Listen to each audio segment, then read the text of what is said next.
యేసుక్రీస్తు నామంలో మీ అందరికీ వందనాలు. మన పాఠం ఏమనగా సాతాను అనే అంశం మీద మనం ఆలోచన చేద్దాం.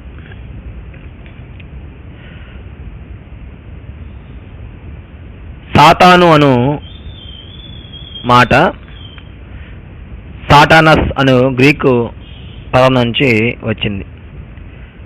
దీని భావం ఏమనగా విరోధి,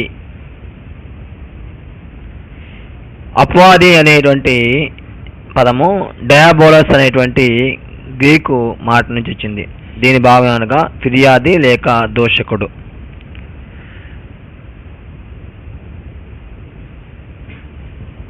చాలామంది సాతాను గురించి ఎక్కువగా ఆలోచించెదరు. సాతాను ఎప్పుడు పుట్టాడు, ఎక్కడ ఉండేవాడు, ఆయన ఎందుకు వచ్చాడు, ఇలాంటి ప్రశ్నలు మనుషుల్లో తలెత్తుతూ ఉంటాయి. కాబట్టి సాతాను ఎక్కడి నుండి వచ్చాడనేది బైబిలు సమాచారం ఇవ్వటం లేదు. కావున దేవుడు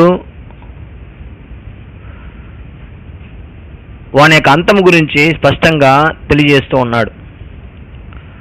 ప్రకటన 20:10 మనం చూడగలిగితే, వారిని మోసపరిచిన అపవాది అగ్ని గంధకముల గల గుండములో పడవేయబడిను. అచ్చట ఆ క్రూర మృగమును అబద్ధ ప్రవక్తయు ఉన్నారు. వారు యుగములు రాత్రింబగళ్ళు బాధింపబడుదురు.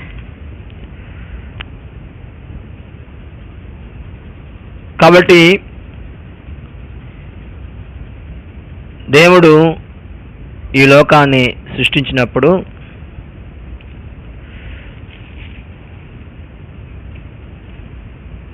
దృశ్యమైనవి అదృశ్యమైనవి ఆయన చేతనే సృష్టింపబడును.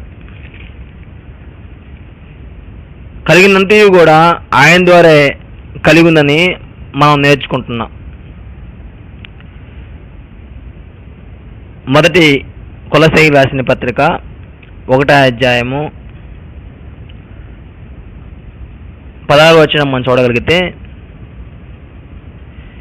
ఏలయంగా ఆకాశమందున్నవియు భూమి అందున్నవియు దృశ్యమైనవి కానీ అదృశ్యమైనవి కానీ అవి సింహాసనమైనను ప్రభుత్వములైనను ప్రధానులైనను అధికారులైనను సర్వమును ఆయనందును సృజింపబడును, సర్వమును ఆయన ద్వారాను ఆయన బట్టి సృజింపబడును. కాబట్టి దేవుడు ఈ లోకాన్ని అందరి సమస్తమును నిర్మించిన వ్యక్తి. సమస్తమును ఆయన మూలంగా సృజింపబడును. కాబట్టి సాతాను అనే వ్యక్తి ఎవరు సృజించారో మనకు అర్థమవుతుంది. కానీ ఈ లోకంలో సాతాను అనే వ్యక్తి చెడ్డ వ్యక్తిగా ఉన్నాడు. వాడు ఈ లోకమందు పరిపాలిస్తున్నటువంటి శక్తివంతమైనటువంటి వ్యక్తిగా మనం చూడగలము.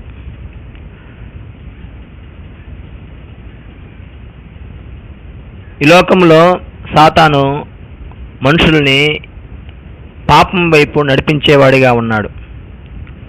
వాడు మనుషులను పాపం నడిపించి పాపము చేత వారి జీవితాలను నాశనం చేసేటువంటి వ్యక్తిగా ఉన్నాడు. ఈ లోకంలో దేవుడు ఎందుకు సృష్టించాడనేటువంటి విషయము వారి యొక్క మనసుల్లో హృదయంలో లేకుండా వారిని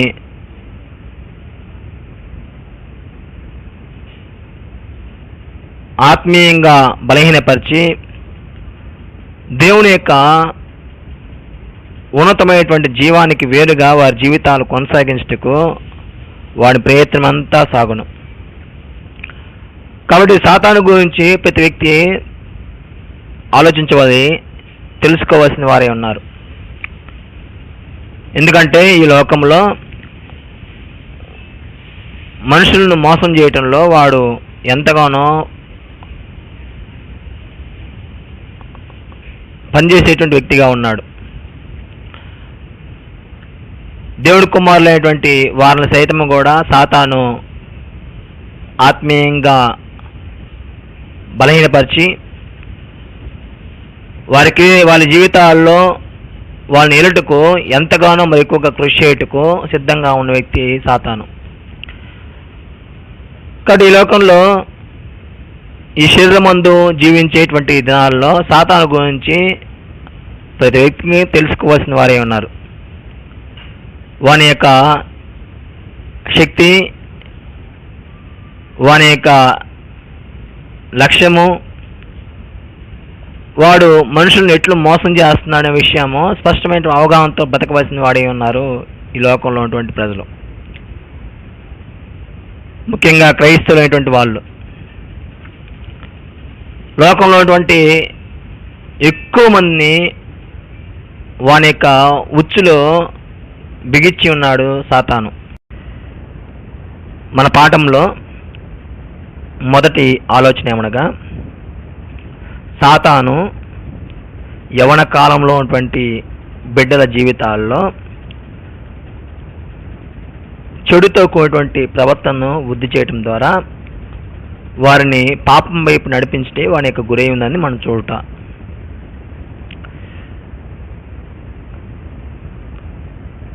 మానవుని యొక్క ఆత్మలన్నీ కూడా దేవుని యొద్ద నుండి వచ్చాయని మనము స్పష్టంగా గ్రహించదము. లోకంలో ఉన్నటువంటి తల్లి గర్భం నుంచి చేస్తున్నటువంటి ప్రతి శిశువు దేవుని స్వరూపంలో, దేవుని పోలికలో సృష్టింపబడతానదే విషయము స్పష్టము. వారి యొక్క శరీరాలు తల్లిదండ్రుల పోలికలో ఉన్నప్పటికీ వారి ఆత్మలు దేవుని యొక్క స్వరూపము, దేవుని పోలికలో ఉందని మనం స్పష్టంగా గ్రహించగలము. తల్లి గర్భంలో నుంచి వచ్చేటువంటి ఈ శిశువు జన్మించటంతోనే దేవుడు సహజసిద్ధంగా ఉంచేటువంటి ఆ సహజ కోరికలను సంతృప్తిపరచుకునేందుకు ప్రయత్నం చేయను. అనగా ఆకలి దప్పిక, సహవాసము, సాధన, భద్రత అనేటువంటి ఈ సహజ సిద్ధమైనటువంటి కోరికలు ఆ శిశువు సంతృప్తిపరచబడినట్లు తల్లిదండ్రులు సహకరించదురు.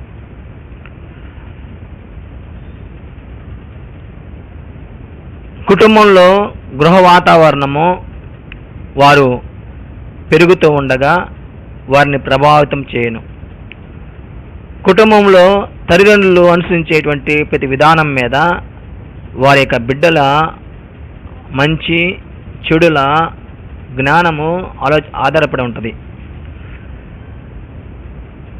తల్లిదండ్రులు వేసేటువంటి పునాది బిడ్డల జీవితాల్లో ప్రభావంగా పనిచేస్తూ ఉంటుంది.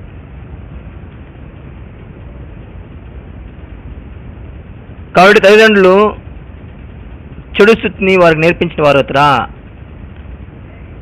వారు చెడు నిండుకొని బతుకుటకు నిర్దేశింపబడతారు. తల్లిదండ్రులు మంచి ఆలోచనలతో వారిని పెంచిన వారు అవుతారా, వారు మంచి భావోద్రేకాలతో వృద్ధి పొందుతారు. లోకంలో వారు చదువుకునేటువంటి పరిస్థితులు, వారి యొక్క సహవాసము, వారు సమాజంలో నేర్చుకునేటువంటి మంచి చెడుల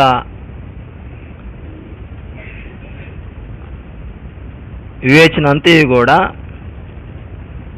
వారి మీద ప్రభావితం చూపించేటువంటి అవకాశం ఎంతైనా ఉంది. లోకంలో ఉన్నటువంటి సాతాను ఈ శరీరంలో ఉన్నటువంటి ఈ మానవుల జీవితాల్లో ఎక్కువ భాగము చెడు స్థితిని వారు జీవితాల్లో వేయుటకు ప్రయత్నం చేస్తూ ఉంటాడు. వారి మంచి ఎన్నుకోవడానికి వారికి సహకరించడు. పరలోకంలో ఉన్నటువంటి దేవుడు యేసుక్రీస్తు ద్వారా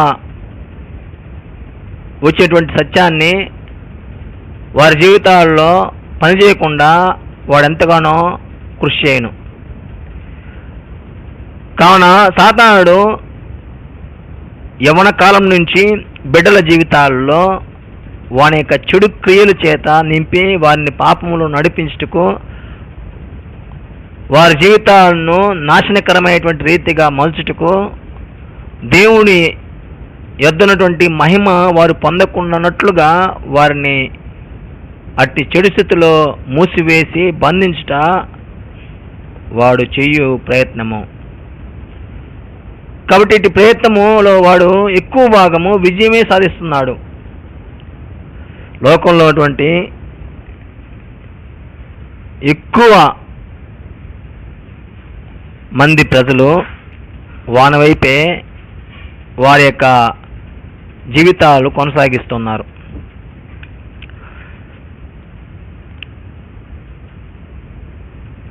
సాతాను మనుషుల్ని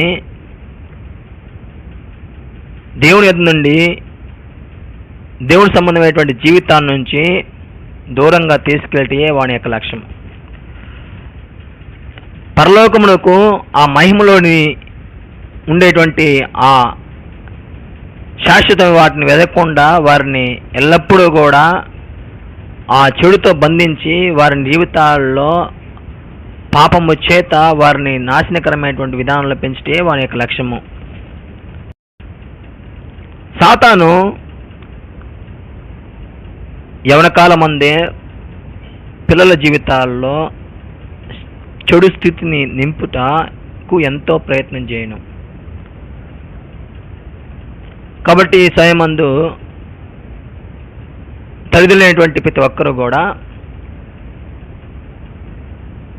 అనగా క్రైస్తవులైనటువంటి తల్లిదండ్రులు ప్రతి ఒక్కరూ కూడా పిల్లల్ని పెంచే విషయంలో సరైనటువంటి అవగాహన కలిగి జీవించవలసిన అవస్థ ఉంది. పిల్లల జీవితాలు ఎంతో ఉన్నతమైనటువంటి జీవితాలు. ఎందుచేతనగా వారు దేవుని స్వరూపంతో, దేవుడి పోలికతో సృష్టింపబడుతున్నారు.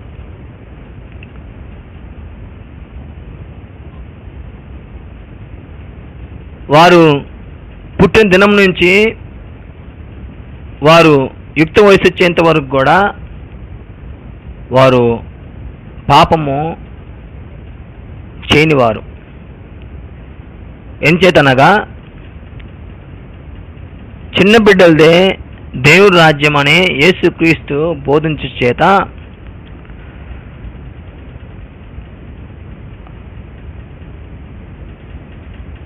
మనందరికీ ఆ విషయము స్పష్టంగా ఆలోచన చేయగలము.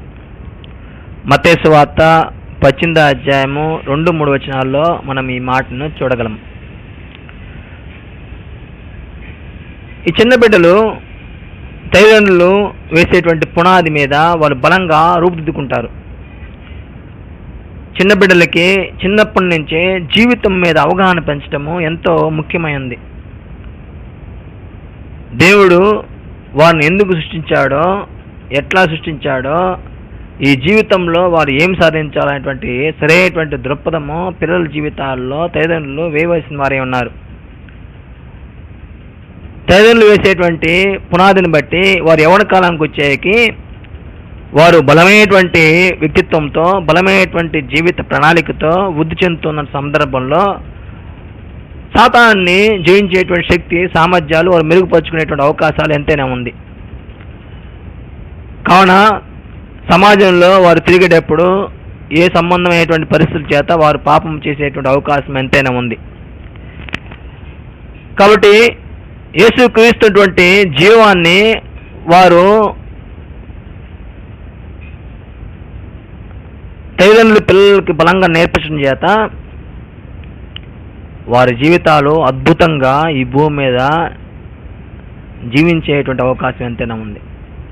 దేవుడు ఏ స్థాయిలో వారి జీవితాలను చూడాలనుకుంటున్నారో ఆ స్థాయిని వారి జీవితాల్లో దేవుడు చూసేటువంటి అవకాశం ఎంతైనా ఉంది. కాబట్టి దేవుడు మానవులందరి వల్ల దుఃఖిస్తున్నాడు. మనుషులు నరకానికి వెళ్ళడానికి దేవుడు ఏమాత్రము ఒప్పుకునేటువంటి వ్యక్తిత్వం గలవాడు కాదు. వారు స్వతహాగా వారి యొక్క స్వేచ్ఛను దుర్వినియోగం చేసుకొని వారు పాపం చేసి దేవుడు అనుగ్రహించిన మహిమను కోల్పోవటకు సిద్ధపడి ఉన్న కారణం చేత, దేవుణ్ణి వారు ప్రేమించని కారణం చేత, వారి జీవితాల్లో దేవుడి యొక్క ప్రతిబింబం లేని కారణం చేత వారు నరకముకి వెళ్ళటకు వారి మార్గమును వారే ఎంచుకుని ఉండిరి. ఈ లోకంలో వాళ్ళు సాధించినంతయు కూడా వాళ్ళు వదిలిపెట్టవలసినటువంటి సమయం ఉందని వాళ్ళు గుర్తించటం లేదు. ఈ లోకంలో ఏ మనిషి ఎన్ని సాధించినా అవన్నీ వదిలిపెట్టాల్సిందే. ఆత్మ సంబంధమైనవి ఏదైతే సాధిస్తాడో, ఏదైతే ఆలోచిస్తాడో, ఏదైతే వారి జీవితాల్లో పెంపొందించుకుంటారో అదే వారి జీవితాలు నిలిచేది, వారి జీవితాల్లో దేవుడు మహిమకు కారణమయ్యేది. ఇది అర్థం కానిటువంటి మనుషులు సాతాను యొక్క అనుచరులుగాను, సాతాను యొక్క శిష్యులుగాను, సాతాన్ని వారి జీవితాల్లో జయించేటువంటి వారుగాను ఉన్నారు. కాబట్టి తల్లిదండ్రులైనటువంటి ప్రతి ఒక్కరూ కూడా బిడ్డల జీవితాల్లో సరైనటువంటి పునాది వేయగలిగితే, సరైనటువంటి జీవితాన్ని నేర్పించగలిగితే వారు యొక్క వ్యక్తిత్వము బలమైనటువంటి వ్యక్తిత్వంగా మార్చబడి యేసుక్రీస్తునందు జీవపు నాణ్యతను పెంపొందించుకొని వారు వృద్ధి చెందురు. చాలామంది పిల్లల్ని సండే స్కూల్కి తీసుకెళ్ళరు, ఆరాధనకు తీసుకెళ్ళరు. అందుని బట్టి వాడు పెద్దమైన తర్వాత అటు జీవితాన్ని గురించినటువంటి సరైన అవగాహన లేకపోవడం చేత వాడు తొట్టుపాటు పడి పాపంలో పడిపోయి అనేకమైనటువంటి చెడు అలవాట్లకు బానిసైపోయి వారి యొక్క జీవితం అంతా కూడా పాపం యొక్క దాసత్వం కింద బతికేటువంటి అవకాశం ఉంటుంది. అంత మాత్రమే కాదు, పాపములో వారి జీవితాలు ఆరోగ్యములను బలహీనపరచబడతారు, ఆత్మీయంగా బలహీనపరచబడతారు. వారి యొక్క జీవితం అంతయు చింత, వేదన, అశాంతి, మనోదుఖము, అనేకమైనటువంటి మానసిక రుగ్మతలతో వారి జీవితాన్ని ప్రయాణం చేస్తారు. ఎంచేతనగా ఈ ఒక వ్యక్తి ఈ శరీరంలో జీవించవలసిన లక్ష్యం ఏందో ఒక తండ్రి ఒక తల్లి పిల్లలకు నేర్పించట్లో విఫలమవటం వల్ల ఇదంతా జరిగేటువంటిది మనం చూడగలము. సాతాను అనే వ్యక్తి ప్రతి మనిషిని మోసం చేయటకు సిద్ధంగా ఉన్నాడు. ఈరోజు చాలామంది పిల్లల జీవితాల్లో వాని యొక్క గుర్తింపు బలంగా వేసుకున్నట్టుకు తల్లిదండ్రులు కారణమవుతున్నారు. తల్లిదండ్రులు చిన్నప్పటి నుంచి పిల్లల జీవితాల్లో సరైనటువంటి బీజం వేసిన వారైతే, సరైనటువంటి ఆలోచన నేర్పించిన వారు అయితే వారి జీవితాలు అద్భుతంగా తయారయ్యి పరలోకానికి దగ్గర అయ్యేటువంటి అవకాశం ఎంతైనా ఉంది. కానీ చదువునేటువంటి ఒక ధ్యాస చేత, ఉద్యోగం అనేటువంటి ఒక ధ్యాస చేత పిల్లల్ని మరి ఎక్కువగా దేవుడి కంటే వారి జీవితాల్లో ఈ చదువుని, ఈ లోకంలో ఉన్నటువంటి ఈ ఉద్యోగ పరిస్థితుల్ని వారి యొక్క లక్ష్యాలుగా పెట్టి వారి జీవితాన్ని కొనసాగించే చేత ఈ భూమి మీదటువంటి వారు ఈ శరీరంలో ఉండి ఏం చేయాలో ఆ భౌతికమైన వాటి కొరకు ప్రయాసపడటకు ముందుకెళ్తే చేత వారు పరలోక సంబంధమైనటువంటి వాస్తవాన్ని మర్చిపోయి భౌతికమైనటువంటి ఈ ఉద్యోగము, ఈ జీవితంలో ఉండేటువంటి ఈ స్థితిగతులకు ఆలోచిస్తూ ఉన్నటువంటి వారే ఉన్నారు. తల్లిదండ్రులైనటువంటి వారందరూ కూడా కుమారులకి, కుమార్తెలకి వారి యొక్క చిన్నతనం నుంచే దైవ సంబంధమైనటువంటి జ్ఞానము వేయవలసిన వారే ఉన్నారు. వారు యుక్త వయసుకు వచ్చేకి ఈ భూమి మీద వారి ఆత్మలు ఈ శరీరంలో ఎందుకు జీవిస్తున్నాయో వారికి అర్థమయ్యేట్టుగా నేర్పించేటువంటి ఒక చక్కని జీవిత ప్రతిబింబాన్ని వారి జీవితాలు ఉంచగలగాలి. పరలోకమున్నటువంటి దేవుడు, సర్వశక్తిమంతుడైన దేవుడు మానవుని యొక్క జీవితంలో ఏదైతే చూడాలనుకుంటున్నాడో ఆ బీజమంతా కూడా యుక్త వయసుకు వచ్చేకి తల్లిదండ్రులు పిల్లలకు నేర్పించవలసినారే అన్నారు. సాధకం చేయబడినటువంటి జ్ఞానేంద్రియములతో కూడినటువంటి జీవితాన్ని వారికి నేర్పించుటకు తల్లిదండ్రులు ఎంతో పోరాటము చేయవలసినారే అన్నారు. వారి జీవితాల్లో అట్టి బలమైనటువంటి స్థితిని నేర్పించుటకు తల్లిదండ్రులు పూనుకున్న వారైతే వారు యుక్త వయసుకు వచ్చిన వారప్పుడు వారు శీలము వ్యక్తిత్వము బలంగా ఉండు చేత మంచిని ఎక్కువగా చేయుటకు ప్రయత్నం చేస్తూ చెడుని తక్కువగా చేయుటకు ముందుకెళ్ళి వారై ఉంటారు. ఈ లోకంలో అందరూ పాపం చేసేటువంటి పరిస్థితి ఎంతైనా ఉంది. అయితే తల్లిదండ్రులు వేసిన పునాదిని బట్టి బలమైనటువంటి బోధన బట్టి వారు క్రీస్తులో జన్మించిన తర్వాత వారి పాపం విషయంలో దేవుడు క్రీస్తు అన్నటువంటి కొత్త నిబంధన చేత వాళ్ళని శుద్ధీకరించినప్పుడు వారు నీతిమంతులుగా జీవించేటువంటి విషయంలో ఒక సరైనటువంటి దృక్పథంతో బతికేటువంటి అవకాశం ఉంది. ఇటు జ్ఞానమంతయు కూడా పిల్లల జీవితాల్లో తల్లిదండ్రులు వేసినప్పుడు వారు సాధించేటువంటి లక్ష్యాలు ఈ భూమి మీద బహు బలమైనదిగా బహు ఉన్నతమైనటువంటి ఆత్మ సంబంధమైనటువంటి స్థితికి అనుకూలంగా ఉండేటువంటి అవకాశం ఎంతైనా ఉంది. కావున సాతాను చిన్నతనంలోనే బిడ్డల మీద ప్రభావము చూపు వ్యక్తిగా ఉన్నాడు. ఈరోజు చిన్న బిడ్డలు బూతులు ఆడుదురు, అబద్ధాలు చెప్పుదురు, అనేకమైనటువంటి కోపము, ఆగ్రహము, మరి దోషణ అనేటువంటి వాటి చేత వారి యొక్క ఆత్మ ముద్రింపడేటువంటి పరిస్థితికి వస్తున్నారు. చదివినటువంటి వాళ్ళు ఆ బిడ్డలకు సరైనటువంటి వైఖరులతో కూడినటువంటి జీవిత విధానాన్ని నేర్పించగలిగితే వారు భవిష్యత్తుని మంచి జీవితంతో నడిపించేటువంటి వారిగా తల్లిదండ్రులు కృషి చేయగలరు. అందుకే లేఖనాలయందు ఎఫెసీ పత్రిక 6వ అధ్యాయము 4వ వచనంలో, తండ్రులారా మీ పిల్లలకు కోపం రేపక ప్రభు యొక్క శిక్షలోను బోధలోను వారిని పెంచుడి.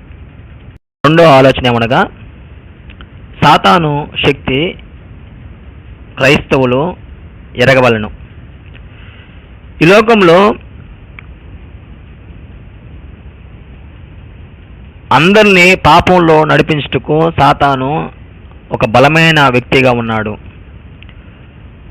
అగ్ని గంధకముల స్థలంలోనికి అనేక నశించిన ఆత్మలను తీసుకెళ్ళటకు వాడు ఎంతగానో ఈ భూమి మీద పనిచేసిన వాడిగా ఉన్నాడు. కాన ఈ లోకంలో ఉన్నటువంటి మనుషులందరినీ ఒక భయంలో ఉంచేసి వారి జీవితాలను ఏలేటువంటి వాడుగా ఉన్నాడు ఈ సాతాను. హెబ్రీయులకు రాసిన పత్రిక 2వ అధ్యాయము 14వ వచనం మనం చదవగలిగితే, కాబట్టి ఆ పిల్లలు రక్త మాంసములు గలవారైనందున ఆ ప్రకారమే మరణం యొక్క బలము గలవారిని అనగా అపవాదిని మరణం ద్వారా నశింపచేయుటకును జీవితకాలమంతయు మరణ భయము చేత దాస్యమునకు లోబడిన వాడిని విడిపించుటకును ఆయన కూడా రక్త మాంసంలో పాలివాడాయను.